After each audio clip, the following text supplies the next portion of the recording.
Hello students, welcome to Atul sir commerce classes. Students, आपको पता ही है हम आपके लिए क्लास 12th बिजनेस स्टडीज का एक ऐसा कोर्स लेके आए हैं जिसमें हम हर एक चैप्टर के हर एक टॉपिक को बहुत ज्यादा डिटेल में कवर कर रहे हैं। स्टूडेंट्स, हमारा कोई भी लेक्चर है वो दो पार्ट्स में डिवाइडेड है। फर्स्ट पार्ट में हम उस टॉपिक के बारे में बड़ा डिटेल में एक्सप्लेन करेंगे, जिससे कोई भी क्वेश्चन आ जाए, किसी भी फॉर्म में आ जाए, आप उसको आइडेंटिफाई करके उसका आंसर कर सको। और स्टूडेंट्स, दूसरे पार्ट में हम एनसीईआरटी बेस्ड सिंप्लीफाइड नोट्स में से उसको एक्सप्लेन करेंगे, ताकि पेपर में उसको अटेम्प्ट कैसे करना है, क्या लिखना है, क्या नहीं लिखना, वो भी आपको समझ में आ जाए। तो स्टूडेंट्स, इसी सीरीज में अभी हमारा 6th चैप्टर चल रहा है जिसका नाम है स्टाफिंग। स्टाफिंग के अंदर स्टूडेंट्स हम रिक्रूटमेंट को कवर कर चुके हैं, सिलेक्शन को कवर कर चुके हैं, और आज हमारा 6th डे है जिसके अंदर हम ट्रेनिंग के बारे में डिस्कस करेंगे। तो स्टूडेंट्स, आज का हमारा टॉपिक है meaning and importance of training. तो स्टूडेंट्स, देखते हैं ट्रेनिंग एंड डेवलपमेंट का मतलब क्या है। स्टूडेंट्स, 3 अलग अलग से वर्ड्स आएंगे। एक वर्ड आएगा ट्रेनिंग, एक वर्ड आएगा डेवलपमेंट, और एक वर्ड आएगा एजुकेशन। तो देखते हैं इनका मतलब क्या है। ट्रेनिंग का मतलब होता है increasing the skills of the candidate. हम कह सकते हैं increasing the skills, knowledge, abilities of a candidate to do a particular job. एक पर्टिकुलर जॉब से रिलेटेड जब कैंडिडेट की नॉलेज को बढ़ाया जाता है, उसके स्किल्स को बढ़ाया जाता है, ताकि वो उस पर्टिकुलर जॉब को ज्यादा अच्छे ढंग से कर सके, उसको ट्रेनिंग देना कह देते हैं। ट्रेनिंग के अंदर हम उसके टेक्निकल स्किल्स को बढ़ाते हैं। टेक्निकल स्किल्स का मतलब जो काम उसने करना है उससे रिलेटेड टेक्निक्स के बारे में उसको सिखाते हैं, ताकि वो उस काम को अच्छे ढंग से कर सके।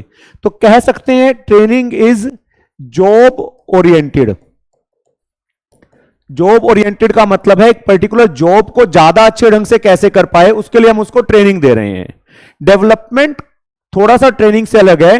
डेवलपमेंट में भी हम उनके स्किल्स को, नॉलेज को बढ़ा रहे हैं, बट हम इसके अंदर एक पर्टिकुलर जॉब से रिलेटेड नॉलेज नहीं दे रहे हैं, कैंडिडेट की ओवरऑल ग्रोथ कर रहे हैं। मींस खाली टेक्निकल स्किल्स के बारे में नहीं सिखा रहे हैं, human skills, conceptual skills, problem solving skills, सारी नॉलेज उसको दे रहे हैं, ताकि उसकी ओवरऑल ग्रोथ हो सके और वो आगे चल के हायर लेवल्स के लिए तैयार हो सके। तो हम कह सकते हैं डेवलपमेंट जो है that is not job oriented, that is career oriented. कि कैंडिडेट का करियर अच्छा इंप्रूव हो सके, तो उसके लिए हम उसकी ओवरऑल ग्रोथ करते हैं, सभी एरियाज में उसको डेवलप करते हैं, जिससे कि वो आगे चल के हायर लेवल्स के लिए तैयार हो सके। और एक होता है एजुकेशन। एजुकेशन का मतलब होता है एक रैशनल माइंड डेवलप करना, एक लॉजिकल माइंड डेवलप करना, जो कि चीजों को समझ सके। जैसे स्कूल के अंदर जो आपको दी जाती है उसको एजुकेशन कहा जाता है।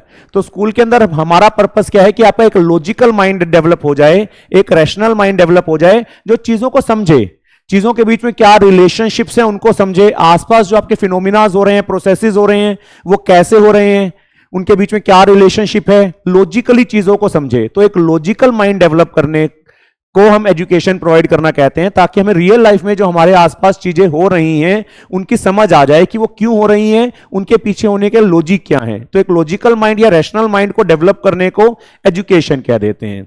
तो ऑर्गेनाइजेशन में तो अगर हम बात करें तो बेसिकली ट्रेनिंग और डेवलपमेंट की बात होती है। तो अब क्वेश्चन अराइज होता है, अगर हम एम्प्लॉइज की ट्रेनिंग कर रहे हैं, हम उनकी डेवलपमेंट कर रहे हैं, तो उससे क्या बेनिफिट है। तो स्टूडेंट्स, उससे ऑर्गेनाइजेशन को भी बेनिफिट होगा, उससे कैंडिडेट्स को भी बेनिफिट होगा। तो देखते हैं पहले ऑर्गेनाइजेशन को उसका बेनिफिट क्या होने वाला है। तो पहला बेनिफिट है इकोनॉमी इन ऑपरेशंस। इकोनॉमी का मतलब होता है चीपर, सस्ता पड़ना। तो स्टूडेंट्स, अगर हम ट्रेनिंग दे रहे हैं तो जो भी काम हम करेंगे वो हमें सस्ता पड़ेगा, कॉस्ट ऑफ प्रोडक्शन कम आएगी। एक होता है ट्रायल एंड एरर मेथड। अगर हम ट्रेनिंग नहीं देते हैं तो एम्प्लॉइज जो काम को सीखेंगे वो ट्रायल एंड एरर मेथड से सीखेंगे, जिसके अंदर की बहुत सारी वेस्टेज ऑफ रिसोर्सेज होती है। जब वेस्टेज होती है तो कॉस्ट बढ़ जाती है। लेकिन अगर हम एम्प्लॉइज को ट्रेनिंग दे दें तो उस केस के अंदर फिर वो कोई वेस्टेज नहीं करेंगे, जिससे कि कॉस्ट ऑफ प्रोडक्शन कम आएगी और हम प्रोडक्ट को भी कम रेट पे अवेलेबल करा सकते हैं। तो ट्रेन्ड एम्प्लॉइज हमेशा कॉस्ट ऑफ प्रोडक्शन को कम करेगा क्योंकि वो वेस्टेज नहीं करेगा। तो ऑर्गेनाइजेशन को पहला बेनिफिट ये मिलेगा कि अगर हम अपने एम्प्लॉइज को ट्रेनिंग दे रहे हैं तो वेस्टेज नहीं करेंगे रिसोर्सेज की, जिससे ओवरऑल कॉस्ट ऑफ प्रोडक्शन हमें कम आएगी। देन दूसरा है ग्रेटर प्रोडक्टिविटी। प्रोडक्टिविटी को स्टूडेंट्स आप एफिशिएंसी भी कह सकते हैं। एफिशिएंसी का मतलब है इनपुट्स कम यूज करके आउटपुट ज्यादा लेके आना। तो अगर एम्प्लॉय ट्रेंड है, उसको काम बड़े अच्छे से आता है, तो वो कम से कम इनपुट में ज्यादा से ज्यादा आउटपुट बनाएगा। ऐसा एम्प्लॉय जिसको काम नहीं आता वो रिसोर्सेज की वेस्टेज भी करेगा, उसकी क्वालिटी भी बड़ी अच्छी नहीं आएगी। जबकि ट्रेंड एम्प्लॉय जो है वो क्वालिटी भी बहुत अच्छी बनाएगा, क्वांटिटी भी ज्यादा बनाएगा, जिससे कि ओवरऑल जो ऑर्गेनाइजेशन के अंदर प्रोडक्टिविटी का लेवल है, एफिशिएंसी का लेवल है, वो बढ़ेगा, जिससे ओवरऑल ऑर्गेनाइजेशन का बेनिफिट होगा। Then develops future managers. अगर आप ट्रेनिंग दे रहे हो तो आप उनके स्किल्स को बढ़ा रहे हो, अगर आप उनकी डेवलपमेंट कर रहे हो तो आप उनकी ओवरऑल ग्रोथ कर रहे हो, जिससे कि हमारे फ्यूचर मैनेजर्स तैयार हो रहे हैं। जो लोअर लेवल्स पे एम्प्लॉइज हैं, अगर आपने उनकी ट्रेनिंग करी है, अगर आपने उनकी डेवलपमेंट करी है, तो आपने उनके नॉलेज और स्किल्स को बढ़ा दिया, जिससे कि इमरजेंसी के केस में कभी आपको किसी को हायर लेवल पे शिफ्ट करना है तो आप आसानी से कर सकते हो, क्योंकि आपने उनको इतना डेवलप कर दिया है कि वो हायर लेवल के रिस्पॉन्सिबिलिटीज लेने के लिए भी तैयार हैं। तो ऑर्गेनाइजेशन का भी बेनिफिट है कि उनको आगे चल के कभी ग्रो करना है, उसके लिए उनको और मैनेजर्स चाहिए, तो अगर उन्होंने ट्रेनिंग दे रखी है तो उनके पास वो मैनेजर्स पहले से ही रेडी होंगे। Then increases employees morale. Morale का मतलब होता है मोटिवेशनल लेवल। तो अगर आपने एम्प्लॉइज को ट्रेनिंग दे रखी है तो उनको काम करना अच्छे से आ जाएगा, they will start enjoying the work. आप स्टूडेंट्स खुद सोच के देखना, अगर आपको कोई काम नहीं आता और आपको वो काम करने के लिए दे दिया जाता है तो आप उस काम को एंजॉय नहीं करते, आप बहाने बनाते हो उसको टालने के। और अगर आपको वो काम बड़े अच्छे से आता है तो आप एंजॉय करते हो, बड़े खुशी खुशी करते हो। तो अगर एम्प्लॉइज को हम ट्रेनिंग दे दें और उनको वो काम करना आता हो तो they will start enjoying the work, जिससे कि एम्प्लॉइज की टर्नओवर की जो प्रॉब्लम है कि वो ऑर्गेनाइजेशन को छोड़ के जाते हैं, या एब्सेंटिज्म की जो प्रॉब्लम है कि वो ऑर्गेनाइजेशन के अंदर एब्सेंट रहते हैं, तो वो प्रॉब्लम से सॉर्ट आउट हो जाएगी, क्योंकि एम्प्लॉइज अपने काम को एंजॉय करेंगे। ना तो वो ऑर्गेनाइजेशन को छोड़ के जाने के बारे में सोचेंगे, ना ही वो एब्सेंट रहने के बारे में सोचेंगे। Then creates dynamic organization. आपको पता है dynamic means that keeps on changing. तो आज के टाइम पर एनवायरमेंट डायनामिक है, बहुत सारे टेक्नोलॉजिकल चेंजेस आ रहे हैं, बहुत सारे इकोनॉमिकल चेंजेस आ रहे हैं। अगर हम उन चेंजेस के अकॉर्डिंग अपने आप को चेंज नहीं करेंगे तो सरवाइव नहीं कर पाएंगे। अगर आपके पास ट्रेन्ड एम्प्लॉइज हैं तो कोई भी टेक्नोलॉजिकल चेंजेस आ जाए और आप अपने एम्प्लॉइज को ट्रेनिंग दे दोगे तो वो उन टेक्नोलॉजिकल चेंजेस को इंप्लीमेंट कर देंगे, तो जिसकी वजह से चेंजेस को इंप्लीमेंट कर पाना बड़ा आसान है। अगर आपके पास ट्रेन्ड एम्प्लॉइज नहीं है, आप उनको ट्रेनिंग नहीं देते हो, तो चेंजेस को इंप्लीमेंट कर पाना बड़ा मुश्किल हो जाएगा। तो बड़ा सिंपल सा है, if employees are trained we can easily implement the changes in the organization and that makes the organization dynamic. जिससे हमारी ऑर्गेनाइजेशन डायनामिक होगी, कोई भी चेंज क्यों ना हो हमारी ऑर्गेनाइजेशन सर्वाइव करेगी, क्योंकि हमारे पास क्वालिफाइड और बड़े ट्रेन्ड एम्प्लॉइज हैं जो उन चेंजेस को बड़े अच्छे ढंग से ऑर्गेनाइजेशन के अंदर इंप्लीमेंट कर देंगे। देन स्टूडेंट्स, इसका बेनिफिट एम्प्लॉइज को भी है। ऐसा नहीं है कि ट्रेनिंग देने से खाली ऑर्गेनाइजेशन को ही फायदा होता है, एम्प्लॉइज को भी बेनिफिट हो रहा है। फर्स्ट है बेटर करियर ऑप्शंस। अब एम्प्लॉय का नॉलेज लेवल बढ़ गया, अब उनका नॉलेज लेवल बढ़ गया तो आगे चल के वो हायर लेवल्स के लिए तैयार हो रहे हैं, तो उनका भी करियर ऑप्शंस बढ़ रहा है। They can also be promoted to the higher levels. तो अगर एम्प्लॉय की नॉलेज बढ़ रही है तो इससे ऑर्गेनाइजेशन के फायदे से ज्यादा फायदा एम्प्लॉय का है, क्योंकि आगे चल के उसकी भी ग्रोथ होगी, उसको भी अच्छे करियर मिलने के चांसेस बढ़ जाएंगे। हायर वेजेस, हायर वेजेस का मतलब वो आउटपुट बढ़ जाएगा उसका। अगर एक ट्रेन एम्प्लॉय है तो वो ज्यादा यूनिट्स बनाएगा, अंडरस्टूड सी बात है, जब ज्यादा यूनिट्स बनाएगा तो ज्यादा पैसे भी कमाएगा। तो एम्प्लॉइज का बेनिफिट ये है कि जो अगर उसको ट्रेनिंग दी गई और उसको काम अच्छे से आता है तो उसका आउटपुट लेवल बढ़ेगा, एफिशिएंसी लेवल बढ़ेगा, and he is in the position to earn more money, वो ज्यादा पैसा कमा पाएगा। Then industrial safety. Industrial safety का मतलब होता है लेसर एक्सीडेंट्स। तो जो ट्रेन्ड एम्प्लॉय होता है उसको काम करना आता है, उसको मशीन्स को भी हैंडल करना आता है, तो उसको एक्सीडेंट्स होने के चांसेस कम होते हैं। एक अनट्रेन्ड एम्प्लॉय जिसको हमने ट्रेनिंग नहीं दे रखी, उसको नहीं समझा रखा मशीन्स को कैसे ऑपरेट करना है, उसके एक्सीडेंट्स होने के चांसेस ज्यादा हैं। तो एम्प्लॉय का ये भी बेनिफिट होगा कि उसकी सेफ्टी ज्यादा होगी, क्योंकि उसको इक्विपमेंट्स को हैंडल करना पहले से आता है। उसके अलावा जो सेफ्टी इक्विपमेंट्स होंगे उनको भी यूज करना आता है, जिसकी वजह से उसका एक्सीडेंट होने का चांस या उसका नुकसान होने का चांस बहुत कम हो जाता है। तो एम्प्लॉइज का भी बेनिफिट है कि उनका एक्सीडेंट्स होने के चांसेस कम हो जाएंगे अगर उनको काम करने की हमने ट्रेनिंग दे रखी है तो।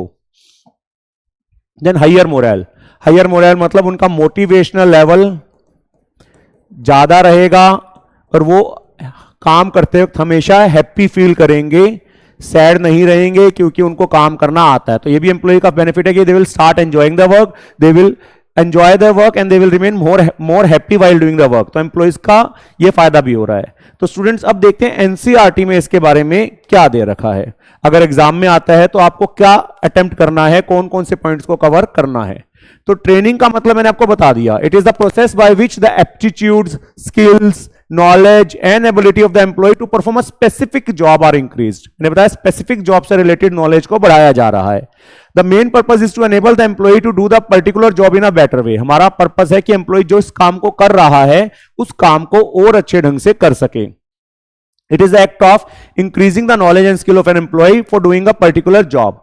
अकॉर्डिंग टू फ्लिपो भी करते हैं। तो एक पर्टिकुलर जॉब से रिलेटेड जब कैंडिडेट की नॉलेज को बढ़ाया जाता है उसको हम ट्रेनिंग बोल देते हैं। डेवलपमेंट मैंने अभी आपको बताया refers to the overall growth of the employee, हम उसकी ओवरऑल ग्रोथ करते हैं। It involves acquiring not only the technical skills, खाली काम करने से रिलेटेड उसकी नॉलेज नहीं बढ़ा रहे हैं, but also problem solving and decision making skills. उसको प्रॉब्लम सॉल्विंग स्किल्स भी उसमें डेवलप कर रहे हैं, डिसीजन मेकिंग स्किल्स भी कर रहे हैं, so that employees are prepared for taking up higher level jobs in future, ताकि फ्यूचर में वो हायर लेवल जॉब के लिए तैयार हो सके। एजुकेशन मैंने आपको बता दिया, it is the process of increasing the general knowledge and understanding of employees. उनकी जनरल नॉलेज या अंडरस्टैंडिंग को बढ़ाना बेसिक पर्पस एजुकेशन का। It does not provide definite answers. रटने को, क्रैमिंग करने को एजुकेशन नहीं कहते, but rather develops a logical and rational mind. एक ऐसा माइंड डेवलप करना जो चीजों के लॉजिक को समझे, रैशनल हो, सोच समझ के चीजों को करे। That determines the relationship between various variables and thereby understand a phenomena. आपके आसपास जो चीजें हो रही हैं उनमें क्या रिलेशनशिप है, ताकि आसपास जो फिनोमिना चल रहे हैं उनके बारे में हम समझ सकें। तो एक रैशनल और लॉजिकल माइंड डेवलप करने को एजुकेशन प्रोवाइड करना कह देते हैं। तो बेनिफिट्स में देखते हैं। फर्स्ट इंपोर्टेंस का पॉइंट ऑर्गेनाइजेशन के लिए, economy. Training is always better than following trial and error method. Trained employees always make better and economical use of materials and equipment. जो एम्प्लॉय ट्रेंड होगा वो हमेशा रिसोर्सेज को प्रॉपर यूज करेगा, wastage नहीं करेगा, वेस्टेज कम हो जाएगी, एक्सीडेंट्स कम हो जाएंगे, डैमेज कम हो जाएगी, जिससे कि इकोनॉमी एंड ऑपरेशंस आएगा, चीजें सस्ती पड़ेंगी, खर्चे हमारे ज्यादा नहीं होंगे। देन ग्रेटर प्रोडक्टिविटी बढ़ेगी। A well trained employee usually shows greater productivity both in terms of quality and quantity. ज्यादा क्वालिटी बनाएगा, ज्यादा अच्छी क्वांटिटी देगा, ज्यादा अच्छी क्वालिटी देगा। This leads to higher profits for the organization. तो ऑर्गेनाइजेशन के प्रॉफिट्स बढ़ेंगे। Develops future managers. Training and development increases the knowledge and skills of the employees for taking up the higher level jobs. मैंने बता दिया, जब आप उनकी training दोगे, उनकी डेवलपमेंट करोगे, तो आप उनके नॉलेज को बढ़ा रहे हो, जिससे कि वो हायर लेवल के लिए तैयार हो रहे हैं। Thus it prepares future managers who can take over in case of emergency। तो हम फ्यूचर मैनेजर्स तैयार हो जाएंगे। अगर कभी ऑर्गेनाइजेशन में कोई इमरजेंसी है, हायर लेवल पे पोस्ट चाहिए, तो हमारे पास ट्रेन्ड एम्प्लॉइज हैं जो उन पोस्ट को टेक ओवर कर सकते हैं। Then increases employees morale का मतलब motivational level. When the employees are given training, they start enjoying the work। अगर उनको काम करना आता है तो वो काम को एंजॉय करेंगे। This increases the employee morale and reduces absenteeism and employee turnover। ना तो वो एब्सेंट रहेंगे, ना वो ऑर्गेनाइजेशन को छोड़ के जाने के बारे में सोचेंगे। Then creates dynamic organization। In order to survive in the dynamic environment, an organization has to introduce various technological and economic changes in the organization। बहुत सारे changes हमें करते रहना पड़ता है। If the employees are properly trained, such changes can easily be implemented in the organization। अगर आपके employees trained हैं तो हम उन changes को आसानी से organization में implement कर दोगे। अगर untrained employees हैं तो changes को implement करना हमारे बस की बात नहीं होगी। तो ये organization को dynamic भी बना रहे हैं। Then एम्प्लॉइज के लिए क्या बेनिफिट है? बेटर करियर ऑप्शंस, अंडरस्टूड सी बात है। It improves the skills and knowledge of the employees which brings better career options for the employees. उनकी नॉलेज बढ़ गई, उनके स्किल्स बढ़ गए, तो उनके लिए भी करियर का चांस अच्छा है, उनको भी आगे चल के और अच्छी जॉब्स मिलने के चांसेस बढ़ जाएंगे, उनके भी प्रमोशंस के चांसेस बढ़ जाएंगे। Then higher wages, the productivity of workers is increased as a result of training. उसकी प्रोडक्टिविटी बढ़ेगी, एफिशिएंसी बढ़ेगी। Because of this they can earn higher wages and bonus. ज्यादा पैसा कमा पाएंगे, वेजेस भी ज्यादा कमा पाएंगे, बोनस वगैरह भी ज्यादा कमा पाएंगे। Then industrial safety, trained workers are less prone to accidents as they can handle the machines carefully. अगर वर्कर्स ट्रेन्ड हैं तो उनका एक्सीडेंट ज्यादा होने के चांस नहीं है, क्योंकि उनको मशीन्स को हैंडल करना आता है। They are also know the use of various safety devices in case of any emergency। कोई इमरजेंसी आ जाए तो सेफ्टी डिवाइसेस को कैसे यूज करना है उनको वो भी पता है, तो जिससे उनका एक्सीडेंट होने का चांस बहुत कम हो जाएगा। And higher morale, trained employees know their job well and have less number of accidents, they are satisfied with the jobs which increases the morale। तो उनका मोटिवेशनल लेवल बढ़ेगा, वो ज्यादा अच्छे ढंग से काम करेंगे क्योंकि उनको काम करना आता है, उनका कोई एक्सीडेंट होने के चांसेस नहीं है, वो काम को एंजॉय भी करेंगे, जिससे प्रोडक्टिविटी लेवल बढ़ेगा। तो स्टूडेंट लास्ट में ट्रेनिंग और डेवलपमेंट के बीच में डिफरेंस है, उसको भी देख लेते हैं। मीनिंग, ट्रेनिंग का मतलब क्या था? Imparting skills and knowledge for doing a particular job, एक जॉब से रिलेटेड नॉलेज को बढ़ाना। Development means the growth of employee in all aspect, सभी एरियाज में एम्प्लॉइज की ग्रोथ करना। डेप्थ ऑफ नॉलेज, ट्रेनिंग में हम खाली टेक्निकल स्किल सिखाते हैं कि काम को करने की टेक्निक्स क्या हैं, जबकि डेवलपमेंट में technical skills, human skills, conceptual skills, सारे स्किल्स उसको दे रहे हैं ताकि उसकी ओवरऑल ग्रोथ हो सके। Orientation, job oriented process, job के ऊपर फोकस कर रहे हैं, जबकि ट्रेनिंग करियर ओरिएंटेड प्रोसेस, हम करियर के ऊपर फोकस कर रहे हैं। टाइम, ट्रेनिंग शॉर्ट टर्म का प्रोसेस है, थोड़े टाइम के लिए ट्रेनिंग होती है, जबकि करियर से रिलेटेड जब आप उनकी डेवलपमेंट कर रहे हो तो लॉन्ग टर्म प्रोसेस है। देन मेथड्स, ट्रेनिंग के अंदर basically on the job methods को ज्यादा फॉलो करा जाता है, जब काम पे रहते रहते काम को सिखाया जाता है, जब काम एक्चुअल में हो रहा है वहीं पर ट्रेनिंग दे दी जाती है। जबकि डेवलपमेंट में generally of the job methods को ज्यादा प्रेफर करा जाता है, जिस जगह काम हो रहा है उससे हटके किसी दूसरी जगह पर सेमिनार्स, लेक्चर्स वगैरह होते हैं जहां पर कैंडिडेट की डेवलपमेंट करी जाती है। सुटेबिलिटी, टेक्निकल स्टाफ जो है, जो जैसे सुपरवाइजर्स हैं, वर्कर्स हैं, ऐसे स्टाफ के लिए ट्रेनिंग ज्यादा सुटेबल है, जबकि जो मैनेजरियल स्टाफ है, जो मैनेजमेंट की पोजीशन पे लोग हैं, उनके लिए डेवलपमेंट ज्यादा है ताकि उनकी ओवरऑल ग्रोथ हो सके और उनको हायर लेवल्स पे लेके जाया जा सके। तो स्टूडेंट्स, उम्मीद है आपको ये टॉपिक बड़े अच्छे से समझ में आ गया होगा। जल्दी ही मिलते हैं नेक्स्ट टॉपिक के साथ। Thank you.